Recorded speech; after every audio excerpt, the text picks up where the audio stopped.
Bonjour chers élèves, j'espère que vous allez bien. Aujourd'hui, comme je vous ai proposé, on va faire la correction des exercices de la page 152 et 153 de la leçon qu'on a déjà faite, l'expression de la cause et de la conséquence. Nous allons parler tout d'abord de l'image avant de passer aux exercices. Nous avons ici une image qui représente l'inspecteur Justin et l'agent Graille. L'agent Graille a dit « Tu as dit, l'affaire est tellement claire qu'on la réglera avant la fin de la journée. Eh bien, tu t'es planté, inspecteur Justin. » L'inspecteur Justin va répondre « Je l'ai dit parce que je le pensais, agent Graille, mais c'était sans compter sur l'imprévu. » Nous avons ici un petit dialogue entre l'inspecteur Justin et l'agent Graille. On va passer, et bien sûr, avant de passer aux exercices, nous avons deux phrases dans chaque réplique. Et chaque phrase est une phrase complexe. Pourquoi? Parce qu'il se compose de deux propositions. Une proposition principale et une deuxième proposition subordonnée. Bien sûr, l'une des phrases exprime la cause et l'autre exprime la conséquence. Durant l'explication ou bien la résolution des exercices, on va savoir laquelle des deux exprime la cause et laquelle des deux exprime la conséquence. Maintenant, passons aux exercices. Je comprends. Dégage la situation de communication en répondant aux questions suivantes. Qui parle? On va commencer par le premier qui a parlé. Dans la phrase suivante, tu as dit, l'affaire est tellement claire qu'on la réglera avant la fin de la journée. Eh bien, tu t'es planté, inspecteur Justin. Ici, c'est l'agent Gary ou bien l'agent Graille qui parle. Alors, on va écrire ici l'agent Graille. À qui? Bien sûr, à l'inspecteur Justin. On va le constater ici, quand il a dit « Eh bien, tu t'es planté, inspecteur Justin. » Alors, il parle à l'inspecteur Justin. On va écrire ici, comme réponse à la question « à qui ?» l'inspecteur Justin. On passe à la question « où ?» Ça veut dire où se déroule la scène. Alors, d'après l'image, on déduit que la scène se passe dans la rue et on peut ajouter, puisqu'ils sont partis tous les deux du cimetière chez Alfred pour prévenir sa femme de sa mort, alors on va dire plutôt qu'ils sont dans la rue près de la maison d'Alfred. Alors, où ici, c'est pour chercher le lieu de l'action. Alors, on va dire dans la rue, près de la maison,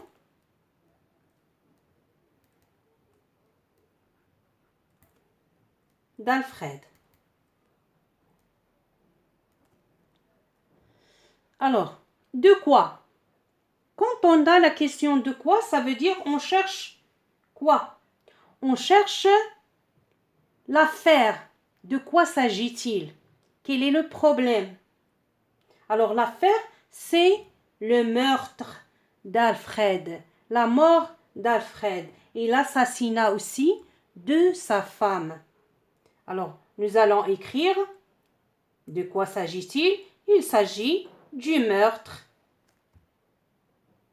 ou bien d'un meurtre. Bien, on dit double meurtre. D'un double meurtre. Pourquoi double meurtre? Parce que nous avons ici deux victimes. La mort ou bien l'assassinat d'Alfred et l'assassinat de sa femme.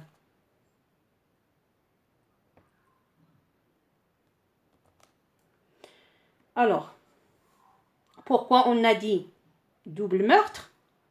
Parce que dans la réponse de l'inspecteur Justin, il a dit c'était sans compter sur l'imprévu. Quel est l'imprévu ici? L'imprévu, c'est l'assassinat de la femme d'Alfred. Ils étaient en train, ils partaient pour prévenir la femme d'Alfred que son mari, que ce dernier est mort. Et qu'est-ce qu'ils ont trouvé? Ils ont trouvé que sa femme était en train d'agoniser. Ça veut dire qu'il était en train de mourir elle aussi. Alors, cette scène, c'est l'imprévu. C'est pourquoi le meurtre que l'inspecteur Justin a cru que c'était un crime, bien une affaire facile, est devenu une affaire difficile. À cause de quoi? À cause de l'imprévu. On passe maintenant à la question 2, ou bien à la consigne 2. Lis et classe les constituants des phrases soulignées dans les deux répliques. Nous avons les phrases ou bien les propositions soulignées dans les répliques. Voici une réplique et voici la deuxième réplique. Nous avons l'affaire est tellement claire qu'on la réglera avant la fin de la journée. Alors, c'est de ce qui est souligné qu'on va retirer la proposition principale, l'expression et la proposition subordonnée. Réplique de Gray. Oui, la réplique de Gray. Ça veut dire ce que Gray a dit. C'est la première. Tu as dit, l'affaire est tellement claire qu'on la réglera avant la fin de la journée. Eh bien, tu t'es planté, inspecteur Justin. Alors, je vais relire seulement d'où on doit prendre la proposition principale, l'expression utilisée pour relier les deux propositions et aussi la proposition subordonnée. L'affaire est tellement claire qu'on la réglera avant la fin de la journée. Alors, proposition principale, c'est l'affaire est tellement claire. Ou bien on peut dire l'affaire est claire. Alors on va écrire ici proposition principale, l'affaire est, je peux ajouter tellement même si clair. L'affaire est tellement claire. Alors, l'expression, c'est tellement que. Tellement que, c'est une expression qu'on utilise pour relier deux propositions. Et bien sûr, il introduit une proposition subordonnée de quoi? De conséquence. Alors, on va écrire ici quelle proposition subordonnée de conséquence a été introduite par tellement. On la réglera avant la fin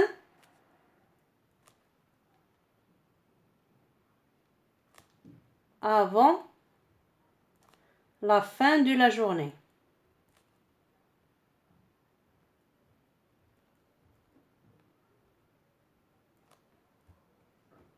Voilà, on a terminé la première réplique. On passe à la deuxième réplique, celle de Justin. Je l'ai dit parce que je le pensais. Je l'ai dit parce que je le pensais. C'est la proposition ou bien la réplique d'où on doit relever la proposition principale, l'expression et aussi la proposition subordonnée.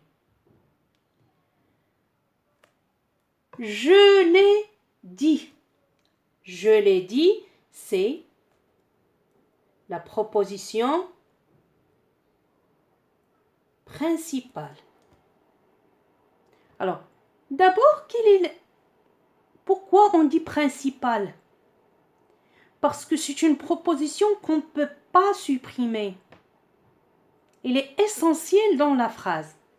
Mais la proposition subordonnée, on peut la supprimer. Alors, je l'ai dit, c'est la proposition principale. La proposition subordonnée, c'est je le pensais. L'expression qui a relié ces deux propositions, c'est parce que. Alors, parce que, c'est l'expression qui a relié les deux propositions et bien sûr parce que introduit une cause. Il introduit une proposition subordonnée de cause. Alors, on passe maintenant à la troisième consigne. Quelle question faut-il poser pour trouver la proposition subordonnée dans l'énoncé de l'inspecteur Justin? Alors, nous avons ici l'énoncé de l'inspecteur Justin. Je l'ai dit parce que je le pensais. Agent Gray, mais c'était sans compter sur l'imprévu. Ici, puisqu'on a dit, nous avons parce que, ça veut dire et parce que introduit une proposition subordonnée de cause. Alors, on doit poser une question qui aboutit à trouver la proposition subordonnée de cause qui est je l'ai pensé. Alors, la question sera pourquoi je l'ai pensé. Alors, je pose la question en utilisant le mot interrogatif pourquoi. Alors, je vais écrire ici pourquoi. Bien sûr, je l'ai pensé. Pourquoi je l'ai pensé. Alors, pourquoi plus la proposition subordonnée ou bien pourquoi je l'ai dit plus tôt. Pardon. Pourquoi je l'ai dit. Ce n'est pas je l'ai pensé. Pourquoi je l'ai dit. Alors, on utilise pourquoi plus la proposition principale pour trouver la proposition subordonnée de cause. Alors, pourquoi je l'ai dit? Je l'ai dit parce que je le pensais. Passons à la quatrième consigne. L'expression utilisée établit un rapport. Est-ce que c'est un rapport de cause, de conséquence ou bien de position? Bien sûr, pourquoi je l'ai dit,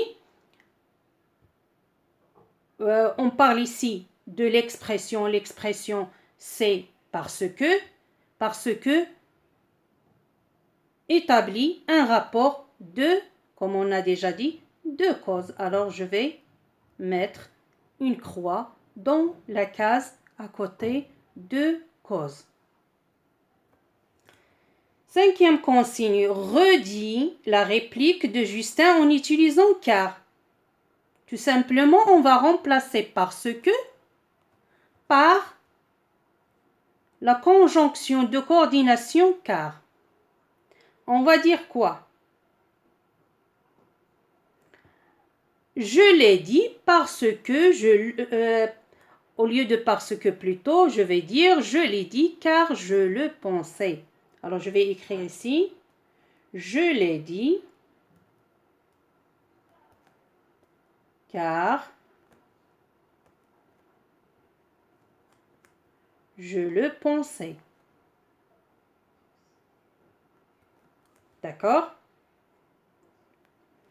On passe maintenant à la consigne 6. Quelle question faut-il poser pour trouver la proposition subordonnée principale plutôt dans l'énoncé de l'agent Gray? Quelle question faut-il poser pour trouver la proposition principale dans l'énoncé de l'agent Gray? Alors, la question qu'il faut poser, c'est comment est l'affaire? Ça, on nous a demandé de trouver la principale. Alors, on va dire comment est l'affaire? La réponse sera l'affaire est tellement claire. On ne nous a pas demandé de poser la question pour trouver la subordonnée. Et plutôt ici, il devait poser la question pour trouver la subordonnée et non pas la principale. Mais puisqu'ils ont écrit ainsi, alors on continue. Comment est l'affaire? L'affaire est tellement claire. L'affaire est tellement claire, c'est la principale, la proposition principale. L'expression utilisée établit un rapport. On parle ici de quelle expression? Tellement que. Alors, tellement que établit un rapport de conséquence. Alors, on met une croix dans la case de conséquence. Relie la réplique de Gray en utilisant si que. Relie la réplique de Gray en utilisant si que. Alors, je vais dire, l'affaire est si claire qu'on la réglera avant la fin de la journée. Je vais écrire ici. Alors, l'affaire est si claire qu'on la réglera avant la fin de la journée.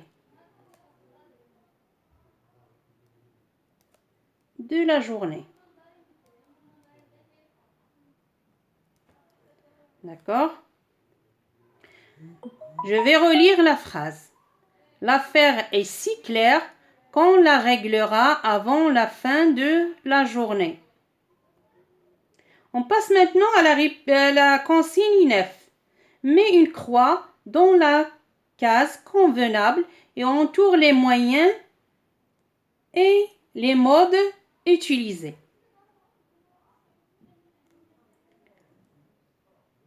et le mode plutôt utilisé. Vos empreintes ont été relevées sur l'arme du crime. Donc, vous êtes le coupable. Alors, nous avons ici le moyen utilisé pour relier ces deux propositions. Nous avons donc. Alors, on va entourer donc. Quand on a donc, bien donc introduit une proposition subordonnée de conséquence, ou bien il introduit une conséquence. D'accord? Alors, on va mettre une croix à côté de conséquence. Vos empreintes ont été relevées sur l'arme du crime, donc vous êtes le coupable. Vous êtes le coupable, c'est la conséquence. La police l'a arrêté car il leur avait menti. Nous avons ici les deux propositions sont reliées par une conjonction de coordination qui est car. Car introduit une cause. La police l'a arrêté car il leur avait menti. Alors nous allons mettre une croix ici parce que car introduit une cause. Si le juge l'avait condamné, c'est parce qu'il avait des preuves irréfutables. Alors nous avons ici parce que qui a relié ces deux propositions. Si le juge l'avait condamné, c'est parce que plutôt. C'est parce que. Il avait des preuves irréfutables. Alors, on pose la question bien sûr, pourquoi le juge l'avait condamné?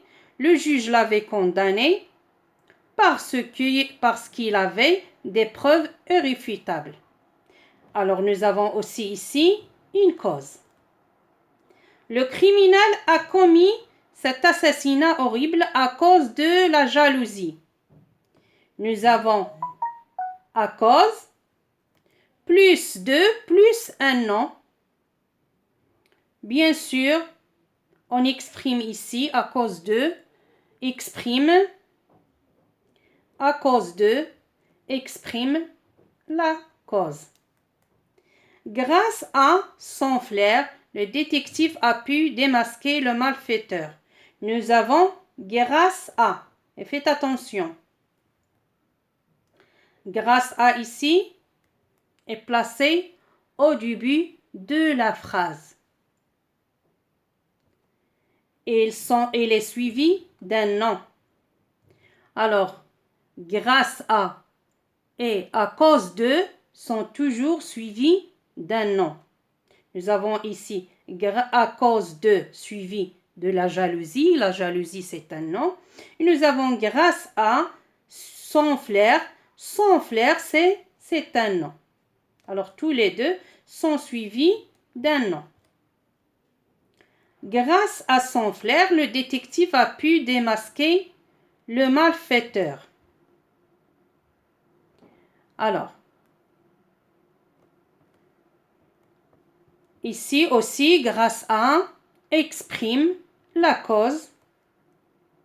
On va mettre une croix dans la case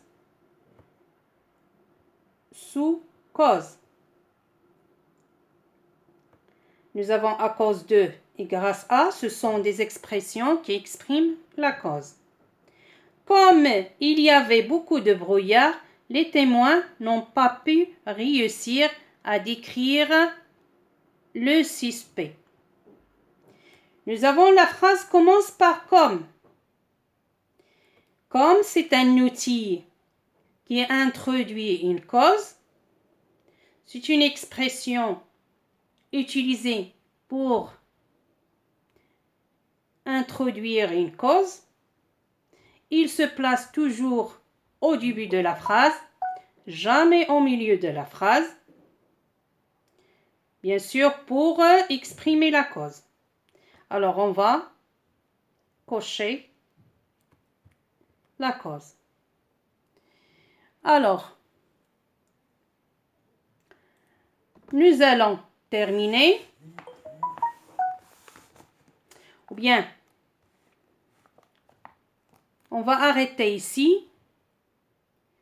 Nous allons faire une deuxième vidéo pour la deuxième partie ou bien la deuxième page pour ne pas avoir une longue vidéo. Alors, maintenant, la première partie est terminée. On va commencer la deuxième partie, Inch'Allah, dans une deuxième vidéo.